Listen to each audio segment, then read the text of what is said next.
If you're good, it means that you're having to say no to a lot of people about a lot of things, to do the couple things you do like first rate, to be stellar at it, to be elite in your performance, and to have peak performance, you have to say no to a lot of shit. Brett is the intellectual grandson of B.S. Skinner. So what I wanted to throw out is a little one that I've been using that's really good. Because it's so hard. We're in a field of human services. Isn't it really hard to say no to people when you know they need your help really bad, like a parent or a child? It's so hard. It like hits you in the stomach to be like, nah, I can't do it. I don't have the time. Here's what I've been doing that helps so much more. I let people know. I even use these words. I say, look, if I say yes to you, I would be doing an extreme injustice or disservice to you and your child by doing it half-assed.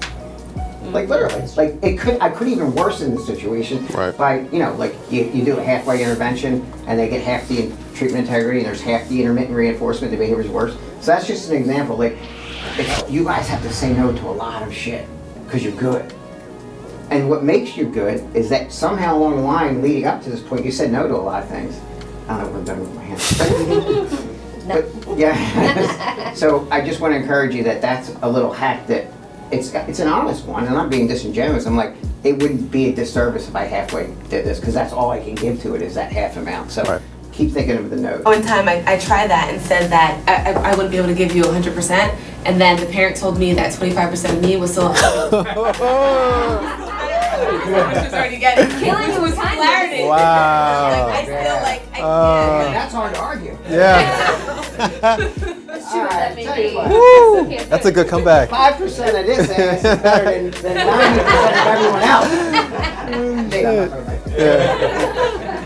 That's awesome. That's good. I love it. That's really funny. She was persistent, man. Now, what ended up happening? Did you work for her? Yeah.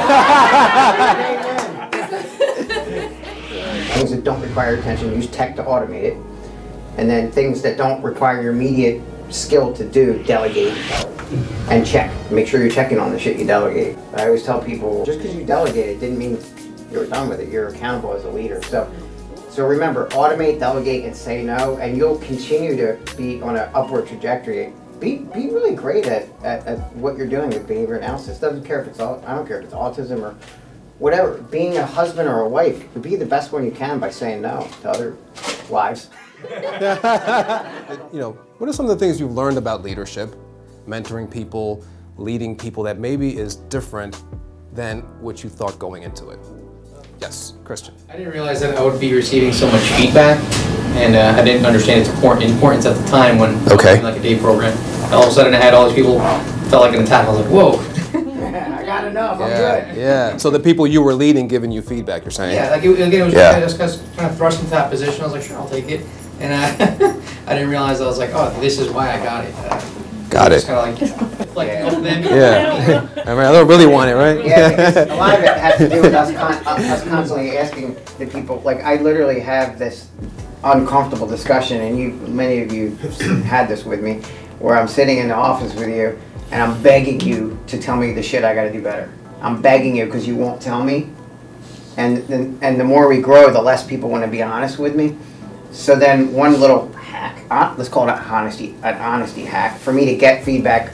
So it's a whole culture of trying to get feedback from the people that you lead, and it's like you're bombarded, but I don't get that much anymore, so I have a little hack that I've been using that really works. I'll tell you my secret, but don't use it against me. I just ask people, all right, tell me one thing that if you don't, after begging for feedback about the shit I could do better, if they won't say anything, that's going great. I'm like, that's bullshit. Not everything's going great because things could be better constantly. So then I just say, okay, if you had a friend that had perception about me, just a little hack. Literally, it works. If you said, look, if you know someone in a company that has a perception of what I could be doing better, what would it be, hypothetically? And then all of a sudden the shit opens up. And I'm like, damn, my breath stinks. Just a little hack on getting honest feedback. And look, I didn't get this way in my career that quickly. It was hard. Like, still, it's a punch in the gut when I'm like, oh, yeah, I did really micromanage that too much, or I wasn't there when they needed me. So it's that punch in the gut at first, where because you care so much when you hear it, but it just makes you better. So it's a little strategy to get real authentic feedback. We know why we do what we're doing. It's to spread, disseminate the science, help our families, and find our niche, right? Like, we know why we're doing it. And all the what's and shit, that doesn't matter as much. Like, and I don't worry. I think the first year of the company, maybe the first few years, I worried about competition and things like that. And it's more, you just keep competing with yourself and you really improve yourself. And the company competes with its previous performance. And we don't really, we embrace other companies now and try to help them at times, you know, the example I always give is that someone that Pierre mentored, her long-term goal, Pierre launched her career similar to what your mentor did, and Pierre's mentee went to work somewhere, and she got even more coaching when she left BDA because it was something she always wanted to do, this one place she wanted to work. And he has an infinite game relationship with her in terms of the respect that because he helped launch the career, and he continued doing it because he didn't think just because it wasn't proprietary, it wasn't because she left BDA, we're done with you. He made an investment in her and her repertoire, and he kept doing it, which is, I think, commendable. So anyway, I think you have to keep focusing on the vision and where you're going with it, and not, that's kind of the reason why I made the shirt. I don't want to make it about the company. I want to make it about the initiative, the science. So I really feel strongly that companies that are successful, it's because of a real clear vision and why they do what they do, and it's not about competing with the guy next to you, and it's not about flipping the value. Some people will evaluate their company with something called EBITDA. It's like expenses before interest, and it's like a formula for the value of a company, and then they jack it up temporarily as high as they can, like a stock. They have insider information, and then they sell it, and then it just fails. So it's about the infinite game. It's about the science.